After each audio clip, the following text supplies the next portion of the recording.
Turbo Conquering Mega Eagle!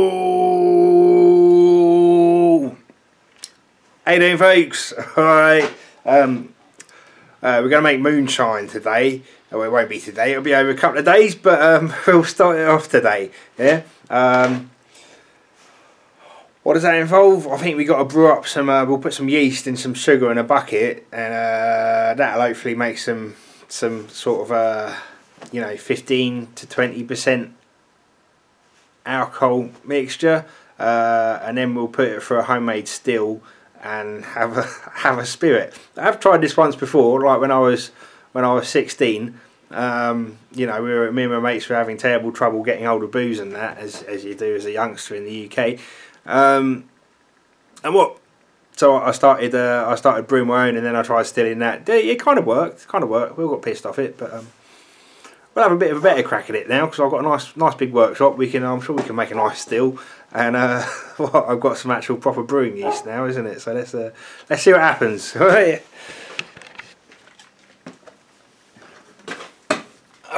so firstly we need to get our fermentation vessel sterilised. I've got these are Milton tabs. So, right, if any of you have had kids and that, I'm sure you'll know what these are. They're for sterilising your baby bottles and stuff. Like, to be honest, like, we've never bothered with these with our kids. Like, you know, and they're all fine. I think it's good to let them get ill, but you know, what do I know? Either way, I do know that if we don't clean this out properly, we're going to end up with 25 litres of vinegar, and not something that's alcoholic. So they'll go in there. We've got 4 of them in there. I don't know if that's the right amount or what, but we'll stick some hot water in. I'll put another couple of kettles in here. That wants to be hot and full of chlorine, basically. That's what we want. Stick the lid back on until I've got another couple of kettlefuls. Okay, because this is my first proper attempt at this. We're just going to make it very simple to start with. I'm just going to use pure refined sugar. So white sugar, granulated sugar. I got that washed out, by the way. Got the sterilising liquid out of it. And now I'm just putting 6 kilos of the sugar in here. Yeah? Now just dissolving the sugar with hot water. Gonna need a bit more.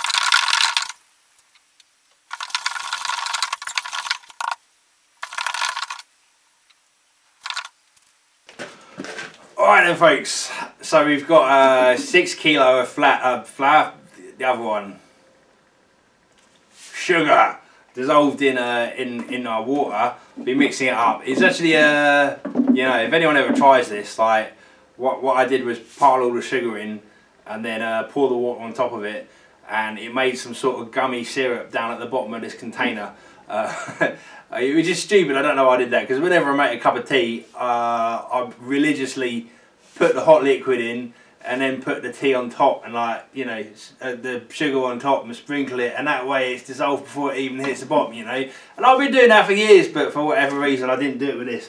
So yeah, so I got some yeast. This is a Alcotech TM 48 pure turbo yeast, which is pretty fitting, I think. Like, it's got the instructions on the back here, and this is pretty much exactly what I've done. I had 15 litres of lukewarm water, fermenter, then I had the sugar. Oh no, I did the opposite. Yeah, that's where I went wrong. And mix well. Top up with water to 25 litres. So we now have 25 litres. Adjusting the temperature of the liquid for fermentation time and alcohol. See table. Add contents to this sachet. Do not use an airlock. Yeah. To reach 21% alcohol. La-di-da-di-da. We're not going for 21. So I've got 6 kilo, which is what, around about 14 pounds. So I'm expecting to hit about 14%. Yeah.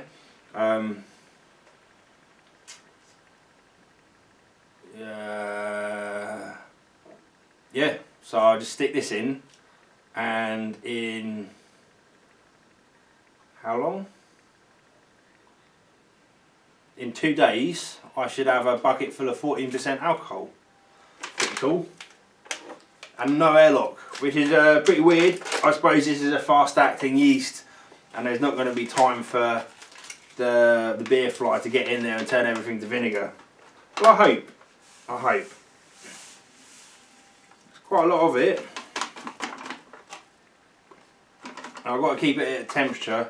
It actually says that you might need to cool it. It doesn't say anything about heating it. It says, you know, you need to worry about cooling it, because I suppose this is going to generate its own heat as the little yeasties eat all the sugar up and turn it. Basically, booze is yeast piss, you know. Oh, I lost a load of the goodness there. Oh, I shouldn't do that. I'll probably introduce the vinegar myself, won't I? Yeah. So I'm expecting this to be quite a violent yeast, which is why it says no airlock. I'll just get that mixed in, stick the lid on it, and try and make it still. So I've got an old central heating hot water tank. This is obviously not insulated, so this is just you know, nice reasonably heavy gauge copper sheet with a dome top and convex bottom.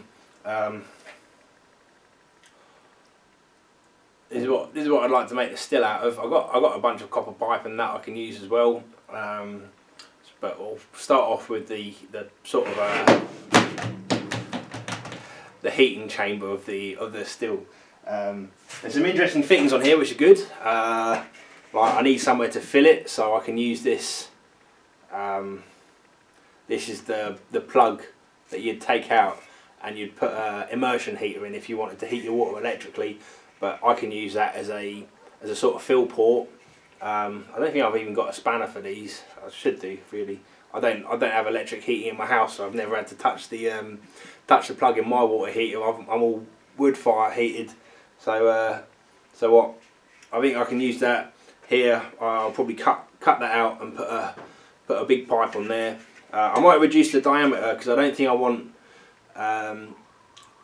even 25. I know I'm making 25 litres of moonshine, but what will happen, what I'm predicting, like, from everything I've read, is that I'll still my moonshine, or I'll still my mix, whatever you want to call that sugary mix that I've just put yeast in, and what I'll end up with to start with is probably, you know, 20% alcohol coming off the other side, and I want much higher percentage than that, so then I'll have to put that back in here. So I don't want a really massive still, because once I've stilled my mix the first time down to 20%, I'll have a lot smaller volume, yeah. And if I've got a humongous still, then I'll only be wetting the bottom, isn't it? And it'll be really hard to control the temperature. So I'm going to perhaps make this like I sort of aim for 10 litre capacity, you know. So it won't be huge. It'll be fairly small, but and it will mean that to start with I'll have to split my mix into two, put it in here, and then what stills off that, I'll put all that together and then put back through here. Hopefully, that's the plan anyway. So that's why I'm not just turning this into one massive still, because I'm not going into full-scale production. Not yet, anyway. No, you can't, because I'll get in a lot of trouble. Yeah. Yeah, the yeast is really going for it. I can completely see how, if I was doing a stronger sugar mix, this would get too hot and kill the yeast off. This is what, 6 bags of sugar in the 25 litres, and it's, you know, it's cold out here now. Not cold, like what, It's dark outside, as you can see. It's a bit chilly, but this is still maintaining its sort of temperature in it, like lukewarmish. Like I'd definitely have to cool it down if it was more sugar, and it's starting to smell a bit boozy. Yeah, that's good. Yeah. Right, cool.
Turn Scott Manley off for a second. I've got all the acid washing off my water tank, so I'm just going to make the condenser quickly. So what I'm going to do is take like probably 4 foot of 15mm pipe. Oh, go on, get on there, you bastard. 4 foot of 15mm, and then I'm going to take a little bit less of 22mm and slide that over the top to create a sort of water jacket condenser, you know.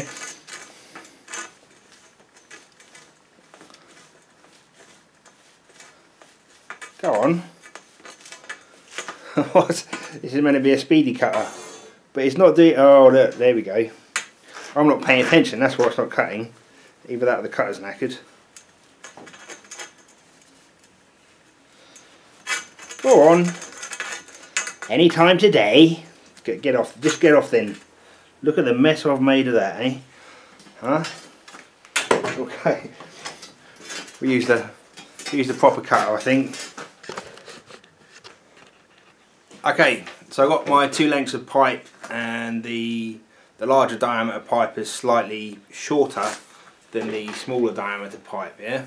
So I want to put the small one inside the big one, but I still need a bit poking out either end to connect the steel to and connect my collection pot to. So what I've got here is 15, 15, 22 T connector, an unequal T. You know, that goes on the smaller pipe, yeah. And what they do is put little lips on the inside, so you can only put the fitting on so far, yeah. It only goes up to that point. So I'm just gonna file the fitting away only on this side, so I can put the pipe all the way through it, yeah. The reason I'm using, obviously that's the larger pipe, that's the smaller pipe. The reason I've got the 15 on that side is garden hose pipe goes straight over 15mm. or the pipe I've got does anyway, and like, it's quite handy. What that means is I can just put a water source on it and feed water through the condenser all the time this thing's running. Yeah.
Okay, here we go then, folks. So I've got it full of water at the minute. It's not full. Let's say about 15 litres in there, 3 gallons, whatever. That'd be imperial gallons. Probably more like I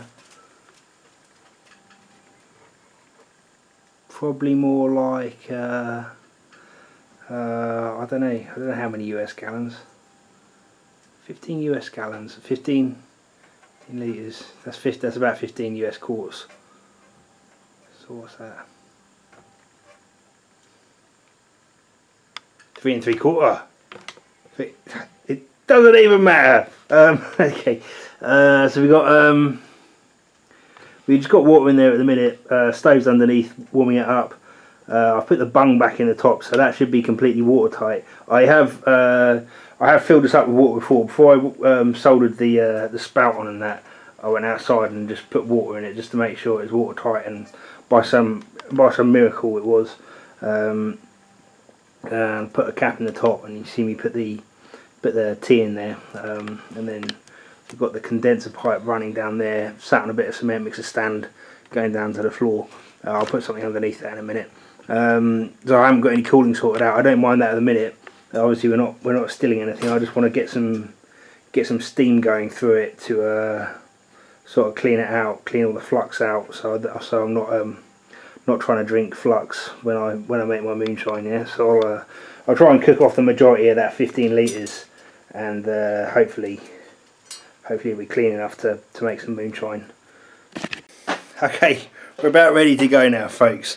I've got a dog's blanket wrapped around the boiler because my little stove and sorry, Rambo.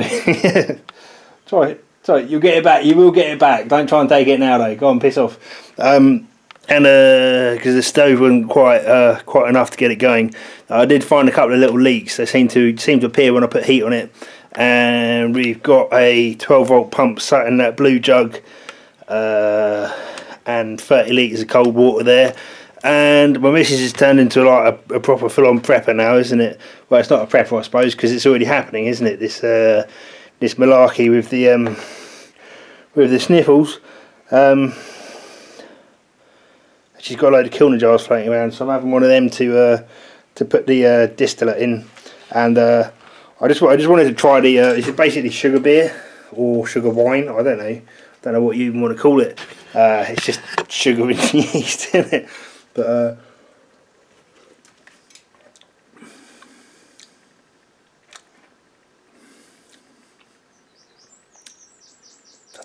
don't know. It doesn't actually taste that alcoholic.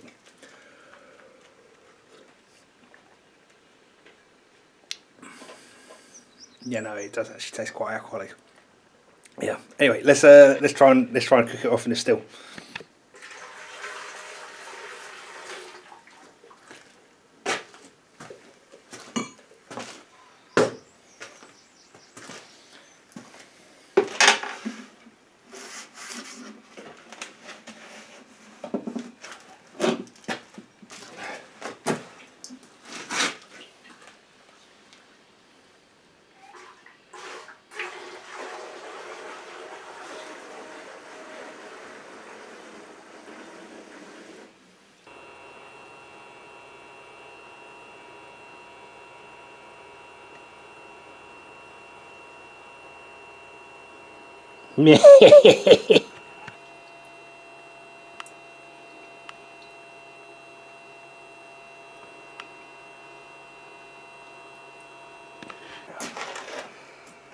It's too strong to be drinking like this. I can't handle it.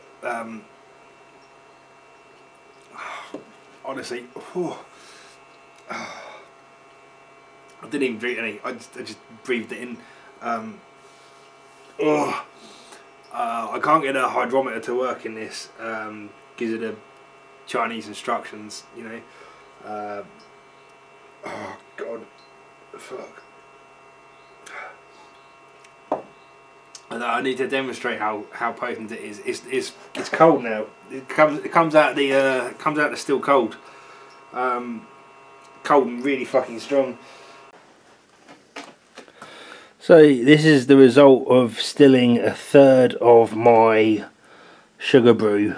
I've got something that's a bit like that Goldschlick vodka, but with copper. You know. I think I should have run the still more before I put this in it, but it's lovely and clear. Well, kind of, apart from the coppery bits and the slight tint of cloudiness.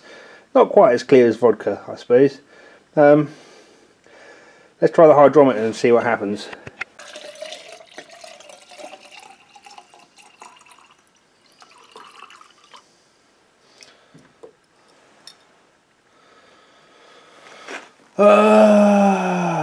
So we're just about floating on that, and this is 28 degrees.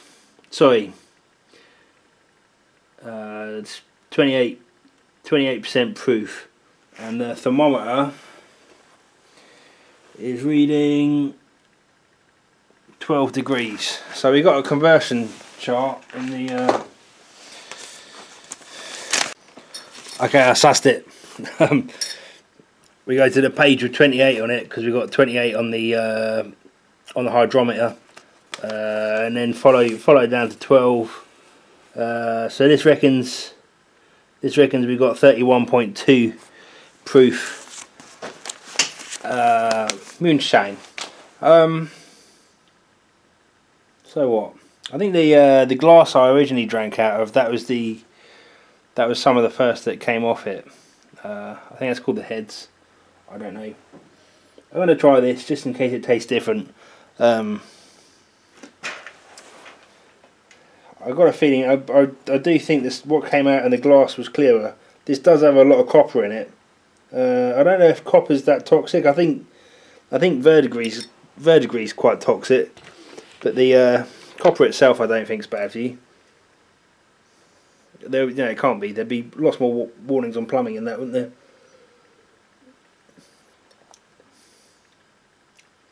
Oh yeah, that's much weaker. That's like water. That's quite watery, actually. Yeah, that's pretty tame. Pretty tame. Okay, so I've finished distilling that 25 litres of sugar wash now. I did a bit of reading last night, yeah, and you know, it's very, I should have done a reading before I started, you know, but I didn't. Well, I did read bits and bobs, but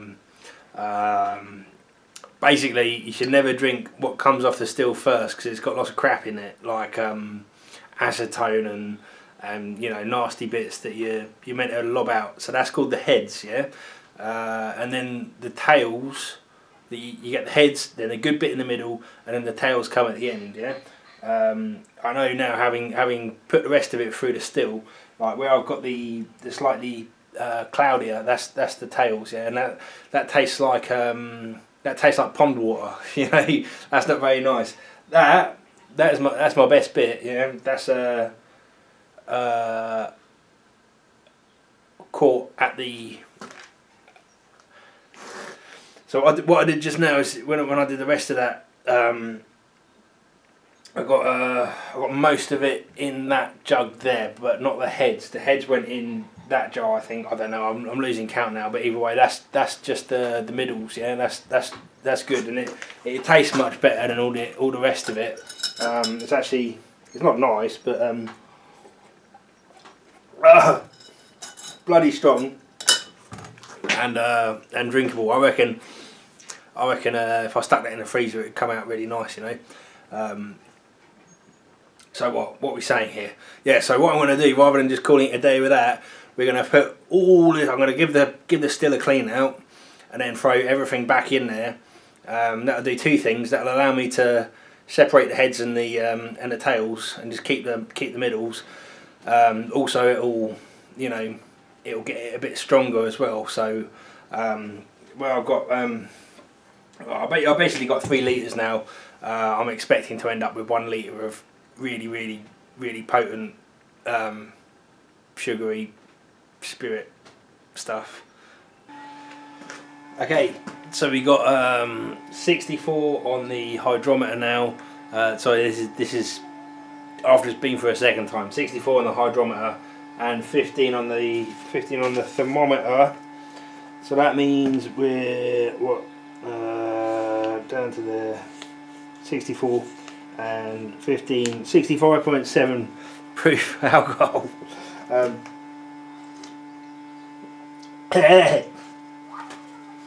Absolutely savage. Absolutely catastrophically savage. It's still going. It's just dribbling out. I think this is starting to get to the tailings. So I'm going to shut it off soon and just throw the rest away in it, because it will just start, you know, decreasing in strength. So basically, I put 3 litres in of anything that was between sort of 30 and maybe a bit higher, and you know, I've got about 1.5 litres back out of that now, which seems to be about twice the strength. So after I've had that 1.5 litres, everything else is just going to be rubbish in it. Okay. I don't even know why I'm doing this. I'll tell you why I'm doing this. It wasn't to make moonshine. It's because I've been looking at refining plastics and stilling the plastics. Then I got looking at stills, and then obviously that led to the moonshine. And now I'm getting pissed in my shed with bags of sugar in it. Pretty random, I know. Like, whatever. Like, shit happens, doesn't it? Anyway, I'll try and get something a little bit more engineering related next time, and what? Yeah, well, the dump truck. That's the one. That's the one. The dump truck. We'll finish that dump truck with me sometime. Whatever. I might actually make some more diet. You know, just to learn about distilling, like not distilling alcohol and specifically, like just distilling in general, because you know, it'd be handy. Like, I like the idea of making mine diesel out of waste plastic, innit? That'd be pretty cool. Definitely doable. Definitely doable. Need a few other bits and bobs. Also charcoal, and you're getting the methanol off that, because methanol's quite exciting stuff. Don't want to drink that, but yeah. Anyway, all right. I hope you enjoyed this this bizarre offshoot on the tangent. Maybe some of you'll even find it useful. All right, take care, folks. Bye bye.